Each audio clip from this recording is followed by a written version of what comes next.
Hey folks, Rachana Ranade here, and I welcome you all to a very amazing video wherein we are going to talk about a sector and a specific stock which is into absolute limelight. But who says that this sector is into limelight? Well, I don't say it. Sometimes it is said that charts speak louder than words. How? Have a look at this. Now, if you see here, be it Titagar Rail Systems, Ircon International, Railtail, or Rail Vikas Nigam Limited, all are almost at an all-time high and have given a multi-year breakout. Even if I were to talk about Texmaco, Jupiter Wagons, Rights, or IRFC, the story is almost the same.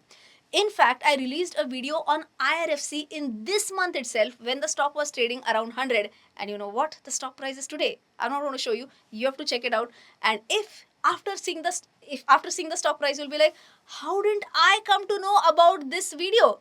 For that, you have to do the drill. What? You have to subscribe to the channel. You have to hit the bell icon as well. Because even today, there are so many people who are just watching the channel and are not subscribing to it. It's free for you, but it does make a difference to me.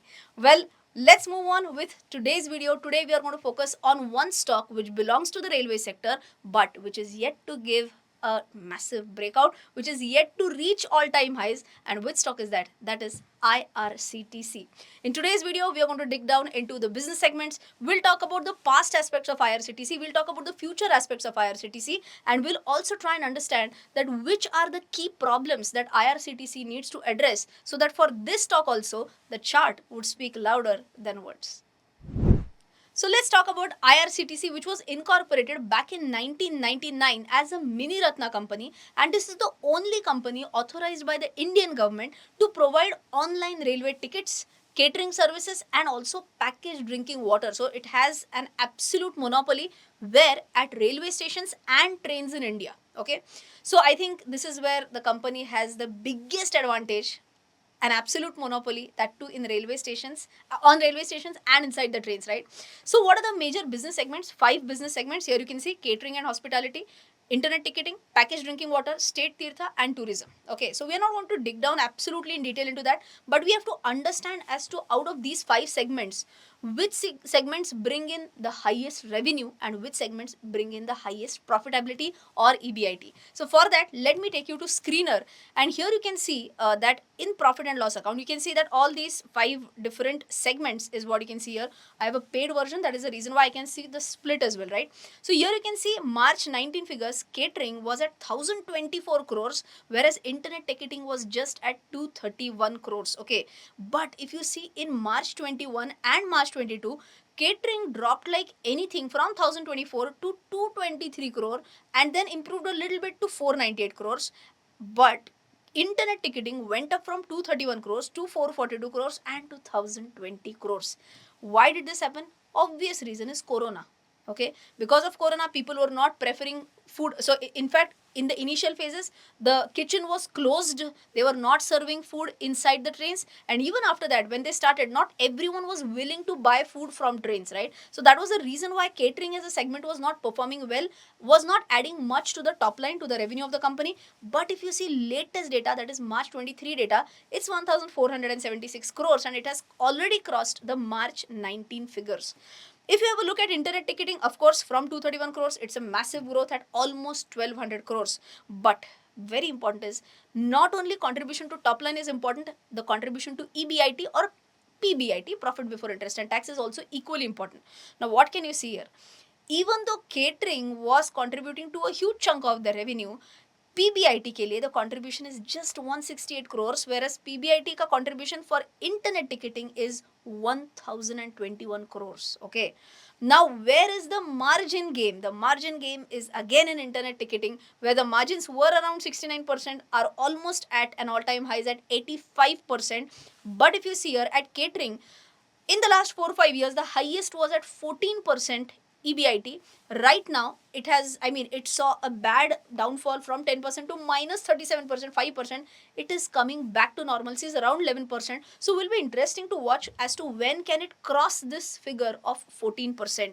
Now, also let's understand where is the growth coming from. So, growth currently is coming from catering segment, which is almost a 604% growth. But Problem is that the margin is not here. Margin is in the internet ticketing segment. So I hope you have understood that there are 5 segments, out of which the 2 most crucial segments are catering and internet ticketing. We also understood which one contributes the most to revenue and which one contributes most to EBIT.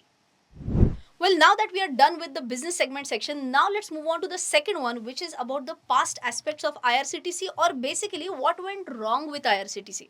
Well, it was somewhere around in 2021 that IRCTC was asked to share 50% of its revenue from convenience fee. Who asked to do that? It was the government of India. So basically, just to simplify this, whatever revenue they were earning from the internet ticketing service, a convenience fee is charged, right? People like you and me, we the passengers who book railway tickets, we pay a convenience fee to IRCTC. And whatever convenience fee IRCTC was earning, out of that 50% was demanded by the government of India. Well, this was not taken up so much positively by the market, and that is where the stock price corrected like anything. Now, when government also understood that, oh my god, that was a sharp reaction, immediate next day, they announced that they are going to scrap this order of charging 50% of convenience fee to IRCTC. That day, the stock did recover pretty sharply, but I must say that a lot of damage was already done. It was a damage to the investor sentiment rather than damaging the stock price. Well, the stock was trying to recover from this big shock, and after few months what happened was that government again decided to sell up to 5% stake in IRCTC via an offer for sale. Now this price, the floor price that was decided, was at 680, and this price was at a discount of 6.33% to the previous day closing price. That further damaged the sentiment, and that was the reason why the stock since then did not match up to the expectation of investors, the expectation of a basic confidence that an investor requires. So this basically, gave a sentiment to the investor that tomorrow government can decide whatever they want to. What if they decide X? What if they decide Y? It's going to create a negative impact on IRCTC, and that was the reason why many people were wanting to stay away from IRCTC for a long time. And now is the time where it is actually trying to get back to its good old days. But the question is that will it be able to cut through the resistance or not? For that, we'll have to understand the future plans of IRCTC, and that's what we are going to cover in the next section of the video. Well, the second point is also done. Now let's move on with the future plans. We'll also, of course, discuss certain ongoing plans as well. And for that, have a look at this. Now, if you see here, IRCTC's tourism products and services, they include a lot of points, something like domestic tour packages, inbound tourist target tours, IRCTC corporate trains, outbound tour packages, mass tourism, and I'm sure immediate example can be for the Ayodhya Ram Mandir. I'm sure there might be some extra trains running on some specific dates as well that may come up under mass tourism. Air tickets and corporate travel, other tourism activities. So all these are some other services that are provided by IRCTC. One of the recent points that IRCTC also discussed about in the con call that we checked was about their agreement with Zomato. Now, what they have done is currently they have only tied up with Zomato with respect to 5 stations. Now, what people or what passengers can do is that they can actually book for food, and Zomato guys will deliver the food that you have ordered for in on the respective station. In fact, they'll come to the relevant seat and then they'll deliver the food. But of course, there is some time frame that you have to order before this timing, then only the food will reach at XYZ station and it will be delivered at your seat. But the management has very clearly mentioned that we are currently just running this more like a pilot project, and we are currently the arrangement is limited only to 5 stations, and she said that we may go pan India if this becomes successful, right? So that is about Zomato. Next interesting thing that I read in their previous year's annual report, which was about e-catering. So what is this? So for example, again, if it is not to be Zomato, let's say I want to eat Domino's, okay, or I want to eat Subway. Can I order through some app and again I get the food delivered there?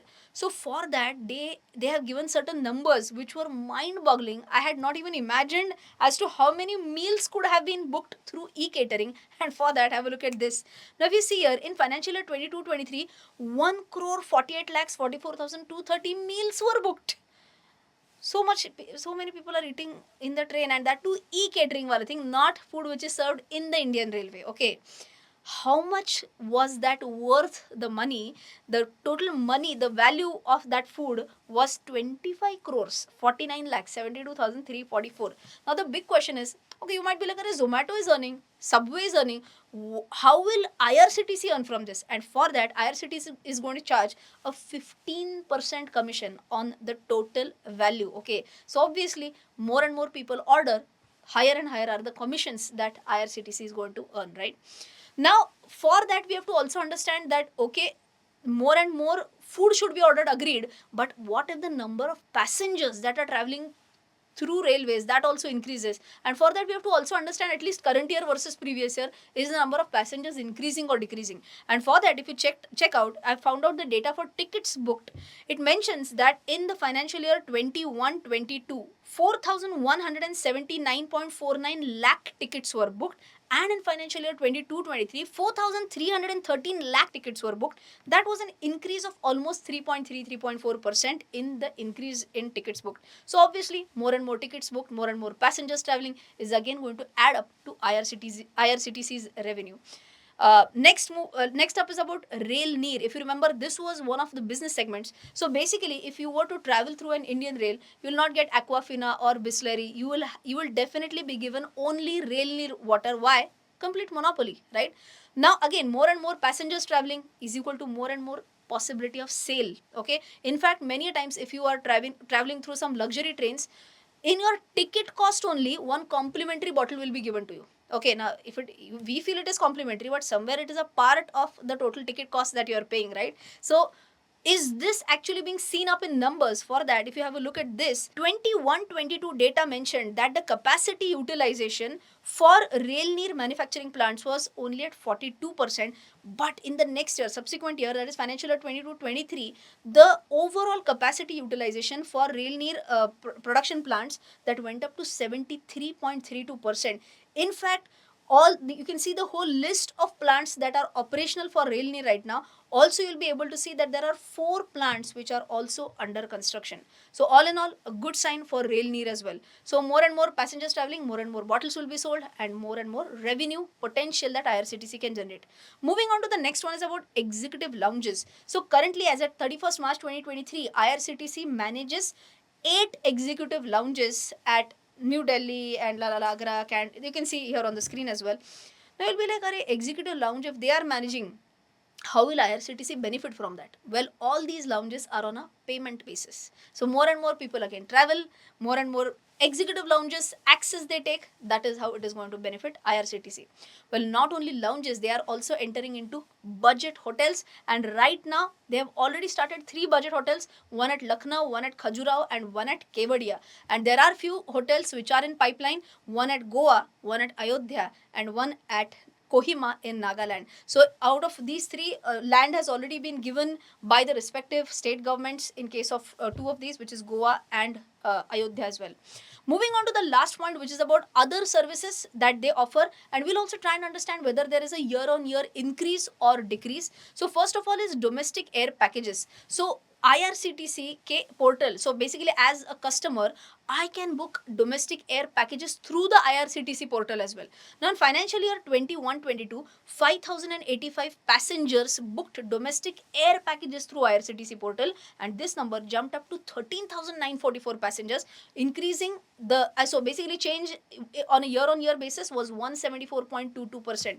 Now let's go quickly for holiday packages. There was a change from 56,000 roughly to 62,000, leading to a 9.75% YOY. Directly jumping to customized tour packages, the increase was 542.25%, and rail tour packages was also a jump of 307.06%. Only one area where there was a 50% decrease, that was packages with charter, coach and train, but the number of passengers itself is pretty less in this one.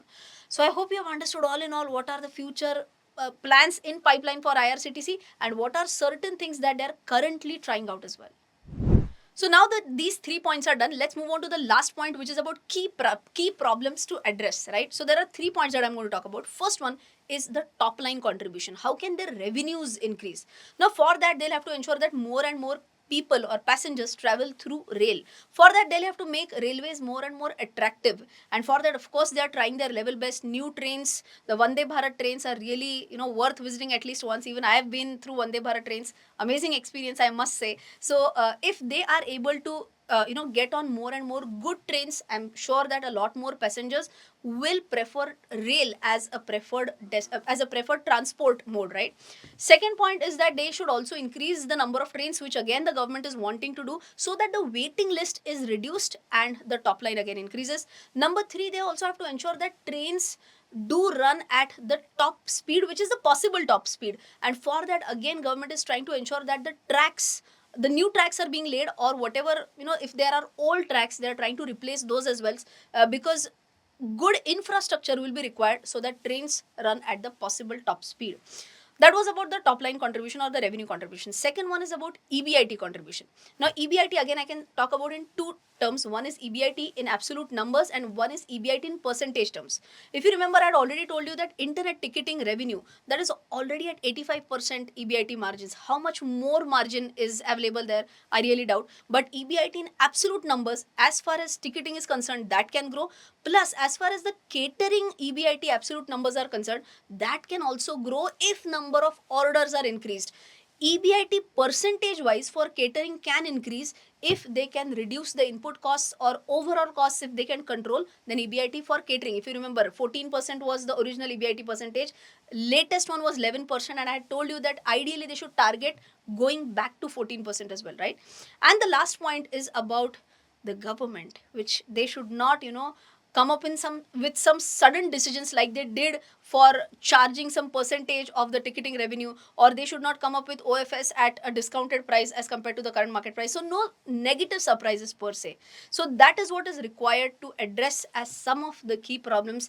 If these are solved, then we can see a good fresh breath of air in this stock as well. So I hope you enjoyed the analysis of IRCTC. If you did, don't forget to share this video with your friends. Don't forget to smash the like button. I hope you enjoyed this one. Till then, take care. Jai Hind and bye bye.